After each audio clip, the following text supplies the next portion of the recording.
ತುಮಕೂರು ಜಿಲ್ಲೆಯ ಕೊರಟಗೆರೆ ತಾಲೂಕಿನ ಫಕೀರಪ್ಪ ಪಾಳ್ಯ ತಂಡದಲ್ಲಿ ತಾಲೂಕು ಬಂಜಾರ ಸಂಘದ ವಾರ್ಷಿಕ ಸಭೆ ನಡೆಯಿತು. ಸಭೆಯಲ್ಲಿ ಮಾತನಾಡಿದ ಸಂಘದ ಖಜಾಂಚಿ ವಿಜಯ್ ಶಂಕರ್, ಸರ್ಕಾರ ಒಳ ಮೀಸಲಾತಿ ಜಾರಿಗೆ ತರುವಂತಹ ಹುನ್ನಾರ ಮಾಡಬಾರದು ಅಂತ ಹೇಳಿದ್ರು. ಈ ಒಳ ಮೀಸಲಾತಿ ಜಾರಿಗೆ ಮಾಡಿದ್ದಲ್ಲಿ ನಮ್ಮ ಮುಂದಿನ ಪೀಳಿಗೆಗೆ ಬಹಳ ಸಂತೋಷವಾಗುತ್ತದೆ ಎನ್ನುವಂತಹ ವಿಚಾರವನ್ನು ಕೂಡ ಮಾತನಾಡಿದ್ದಾರೆ. ಅದರಿಂದ ಇನ್ನು ನಾವು ಎಲ್ಲರೂ ಕೂಡ ಇದನ್ನ ಖಂಡಿಸಬೇಕು.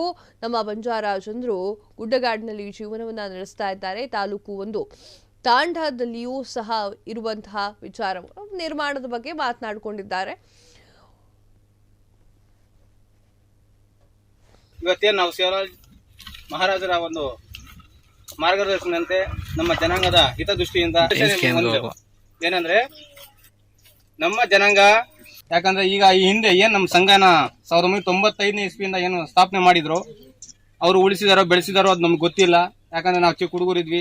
ಈಗ ಇನ್ ಮುಂದೆನಾದ್ರು ನಮ್ಮ ಮಕ್ಕಳ ಮರಿಗೆ ಒಳ್ಳೇದಾಗ್ಲಿ. ಏನ್ ರಿಸರ್ವೇಶನ್ ಅಂದ್ರು 18% ಇತ್ತು, ಅವಾಗ ಎಲ್ಲ ಅಪಾಯಿಂಟ್ ತಗೊಂಡ್ರು. ಈಗ SC ST ನಲ್ಲಿ ಸುಮಾರು ಜಾತಿಗಳು ಇದಾವಲ್ಲ, ಅವರೆಲ್ಲ ನಮ್ಮ ಮೇಲೆ ಕಣ್ಣು ಹಾಕಿದ್ದಾರೆ. ಏನ್ ಲಂಬಾಣಿಸೆ ಓದಿ ಎಲ್ಲ ಅಪಾಯಿಂಟ್ ತಗೊಂಡಿದ್ದಾರೆ. ಈಗ ಏನ್ ಗೊತ್ತಾ, ಉದಾಹರಣೆ ಒಂದು ಗಾದೆ ನಮ್ಮ ಮಾತಲ್ಲಿ ಹೇಳ್ಬೇಕು ಅಂದ್ರೆ, ಆ ರಿಸರ್ವೇಶನ್ ನಾವು ತಾಂತೀವಿ, ಅದು ನಾವು ಹೊಟ್ಟೆ ಊರಿ ಸಹಿಸಕ್ಕಾಗಲ್ಲ. ಹಂಗಾಗಿ ಅವರೆಲ್ಲ ಒಗ್ಗಟ್ಟು ಸಂಘಟನೆ ಮಾಡಿ ಈ ನಮ್ಮ SC ST ಕ್ಯಾಟಗರಿನ ತೆಗಿಬೇಕು ಅಂತ ನಮ್ಗೆ ತುಂಬಾ ಹೋರಾಟ ಮಾಡ್ತಿದ್ದಾರೆ. 36 ಜಾತಿಗೂನು ಈ ರೀತಿಯಾಗಿ 4 ಜನಕ್ಕೆ ಕೆಲಸ ಕೊಡಬೇಕು ಅಂತ ಅಂದ್ರೆ ಎಲ್ಲಿ ಬರ್ತದ? ನಮ್ಗೆ 2 ಜಾತಿಗೆ 1 ನಂಬರ್, ಅದಕ್ಕೆ ನಮ್ಗೆ ಅರ್ಧ ಬಂದಂಗ ಆಯ್ತು. ಅರ್ಧ ಪರ್ಸೆಂಟ್ಗೆ ಏನ್ ಕೆಲಸ ಕೊಡ್ತಾರೆ ಸರ್ಕಾರದವರು? ಹಿಂದೆ 18% ಇದ್ದಾಗ ನಾವೆಲ್ಲ ಕೆಲ್ಸಕ್ಕೆ ಸೇರಿದಾಗ 18% ನಲ್ಲಿ ನಮ್ಗೆ ಸಿಗ್ತಿದ್ದಾಗ, ಆದ್ರಿಂದ ನಾವೆಲ್ಲ ಕೆಲ್ಸಕ್ಕೆ ಹೋದ್ವಿ. ಬೇರೆ ಜನಾಂಗದವರೆಲ್ಲ ಹೇಳೋರು, ನಿಮ್ ಕೆಲಸ ಸಿಕ್ಬಿಡ್ತು, ನೀವು ಲಂಬಾಣಿ, ನೀವು ಏಕೆ, ನೀವು ಹೇಳಿ, ನೀವು ಒಡ್ಡ, ನೀವು ಕೊರ್ಚ ಅಂತ ಹೇಳಿಬಿಟ್ಟು ಹೇಳೋರು. ಆದ್ರೆ ಈಗ ಮುಸಲ್ಮಾನರು ಮೊದಲನೇ ಸ್ಥಾನದಲ್ಲಿ ಹೋಗಿ ಕುಂತವ್ರೆ, ನಾವೆಲ್ಲಾನು ಹೊರಟೋದ್ವಿ ಕೊಚ್ಕೊಂಡು.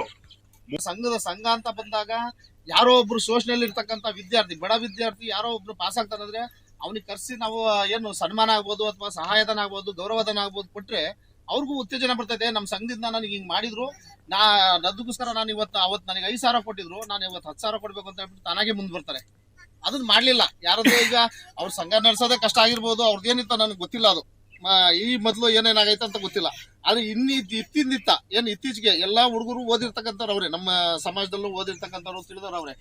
ಅವ್ರಿಗೆ ನಾವು ಅರಿವು ಮೂಡಿಸಿದಾಗ ಇದು ಎಲ್ಲ ಒಂದ್ ಕಡೆ ಏನು ಚಲಾವಣೆ ಬಂದ್ರೆ ಎಲ್ಲೋ ಒಂದ್ ಕಡೆ ನಮ್ಮ ಸಂಘನೂ ಮತ್ತೆ ನಮ್ಮ ಜನಾಂಗನೂ ಅಭಿವೃದ್ಧಿ ಆಗ್ಬೋದು, ಮುಖ್ಯವಾಹಿನಿಗೆ ಬರ್ಬೋದು ಅಂತ ಒಂದು ಆಸೆ ಇದೆ. ಹಾಗಾಗಿ ಈ ಹಳ್ಳಿಗಳಲ್ಲಿ ತಾಂಡಗಳಲ್ಲಿ ಮಾಡ್ತಾ ಇರ್ತಕ್ಕಂಥದ್ದು. ಕ್ಷಣ ಕ್ಷಣದ ಸುದ್ದಿಗಳಿಗಾಗಿ ಫ್ರೀಡಂ ಟಿವಿ ಸಬ್ಸ್ಕ್ರೈಬ್ ಮಾಡಿ, ಲೈಕ್ ಮಾಡಿ ಹಾಗೂ ಫಾಲೋ ಮಾಡಿ. ಹೊಸ ಸುದ್ದಿಗಳ ನೋಟಿಫಿಕೇಶನ್ಗಾಗಿ ಬೆಲ್ ಐಕಾನ್ ಮೇಲೆ ಕ್ಲಿಕ್ ಮಾಡಿ.